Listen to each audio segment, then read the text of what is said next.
This is as good as it gets. It is a driving machine. And Bryson's on the driver. Strap yourself in. Magnificent. Come on, let's see a few absolute corkers. Oh my goodness, look at that go. I mean, look at it. I remember years ago the Holy Grail was 300 yards, but this is just a different thing altogether.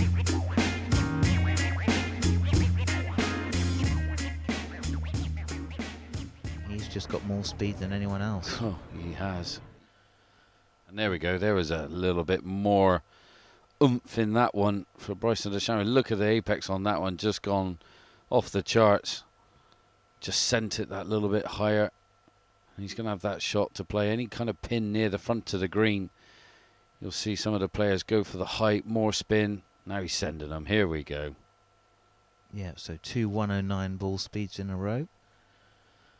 Maybe that's pretty much what his pitching wedge does. He's changed it up now, so we're going to see something a bit different. You see that flatter ball flight straight away. Well, just probably 8-iron actually. He's going one club at a time. Just the distance. Look at this ball speed.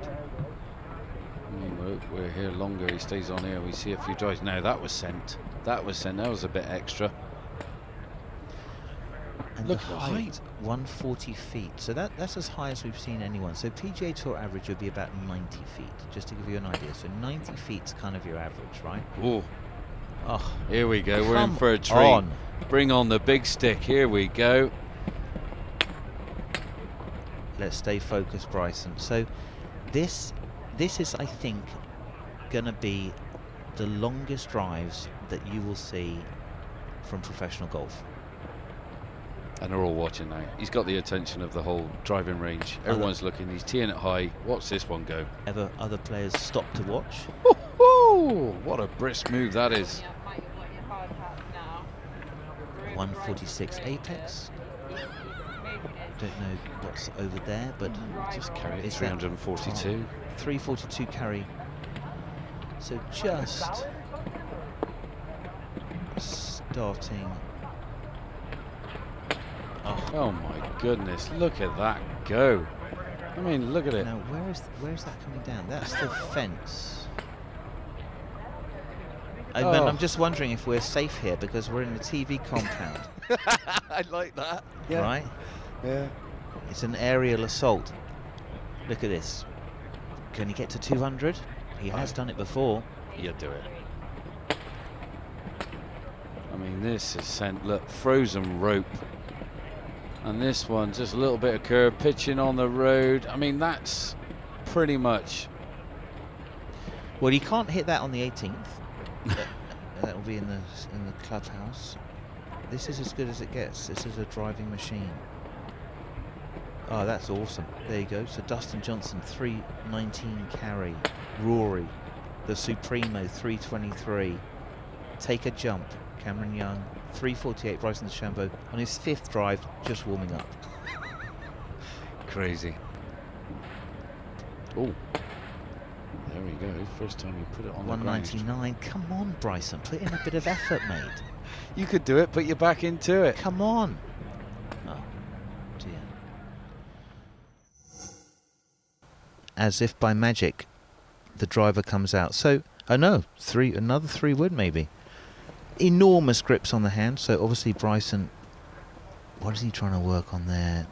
That looks like a plane. So he's kind of got like a Mo Norman kind of one plane, really funky grip. How Yeah. high in the palm is that left hand? It's just the actual grip itself. I mean, it's like he's holding a snooker cue. It's so big, the grip. It's Yeah, the first thing I noticed when I first saw him. And that's all just to take the hands out of the golf swing. It's very neutral. So immediate look down. I guess he's just looking at that ball speed. So whatever that club is, that is pretty much what you would expect from your average guy's drive. So 170 ball speed, kind of PGA Tour average, 96 feet. That's pretty much the number as well. 275. It's a big number, flat carry, The 271. carry, yeah. Because it is a 3 wood. Behind us, Bryson DeChambeau We've been looking at his swing for the last few minutes, and he's got the driver out. And George, the sound that he makes with that driver is just remarkable, isn't it? Yeah, it's good to watch, especially up close and personal. I thought earlier in the week Bryson's trimmed down a little bit. He's not as big, bulky self, which I think could be a good thing. But one thing I've noticed is how thick the club grip is. He's got such a huge grip on that, which is something he's loved for a long time, and he's bombing that. That is dead straight, hitting through the wind nicely, trying to find something to click before he really starts launching. But I always find it amazing how high he lifts the club off the ground Hovers before it impact. above. That's hovering. That's something I feel very uncomfortable doing. Yeah. But he's just toying with us here, Bryson. He's working on getting that right elbow in tight to the body. Feels like it's in no man's land when the club's like that, doesn't it? Yeah. Above the ground. And there we go. Now he's back to hitting it big again. That is high and mighty, which could be in trouble if it's any higher than that with this wind. Bryson DeChambeau. Look at the size of that grip. It is like a cricket bat handle. This guy has a technique all of his own, scientifically researched. Has put so much work into understanding the mechanics of a golf swing and what works efficiently, and it really is extremely quirky. All of his irons are the same length. They're the length of a 7-iron, which I think in his case is 37.5 inches. And the reason he did that, he said he felt that it was difficult to be consistent if you're constantly standing in a different position. So because a wedge is shorter than a 5-iron and a 5-iron shorter than the 3, your spine angle is different every time you stand to the ball. And he said, well, if I have all my irons the same length, my spine angle is going to be constant. My swing plane, which is essentially the angle that the club goes around your body, will be consistent. It will be the same. And, you know, he thinks that's the logical way to play golf. And he grips the club very much through the palm of his left hand. The majority of players would grip the club in the fingers of their left hand. He grips it very much through the palm. And that's all about getting a consistent line down his forearm and into the club. So there's not an angle between his left arm and the club. It's all one consistent line from the shoulder down to the club head itself, and that's all about trying to create this consistent plane. But his grips are enormously fat, as I say, and he can't therefore use his wrists quite as well, and he admits that. He can't make as much wrist cock as the average player because the club is in the palm. It's something for the amateur at home to take notice of, that if the club sits too much in your palm, it really does limit how much your wrist can work in a golf swing. And Bryson's on the driver. Strap yourself in. Magnificent. Come on, let's see a few absolute corkers. And he is just giving that full wallop. I stood behind him at Royal St George. Oh, here we are on 18. He'll probably knock it over the lot. Here it comes. That's just short of pin high. Yeah, he's capable, if he catches one, of running it through this green out of bounds. He doesn't know he's playing the 18th hole, but we do. It's good fun. Dangerous out over the hotels, drawing it back to this 18th green.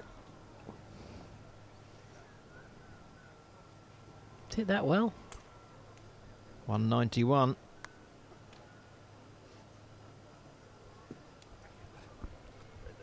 Yeah, if you ever get a chance to see Bryson DeChambeau hit it live, it is something to absolutely rejoice in.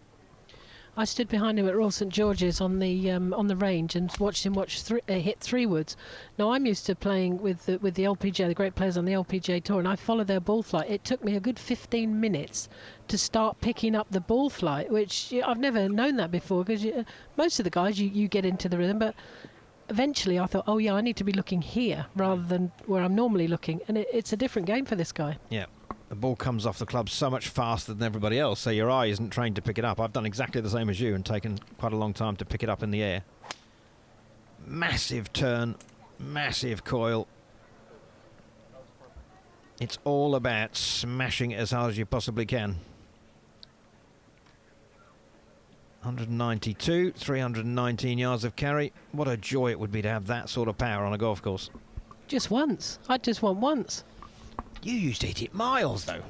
I remember years ago the Holy Grail was 300 yards, but this is just a different thing altogether. Carrying it 319, and let's not forget, it's going to run 60, 70 yards this afternoon on these hard fairways.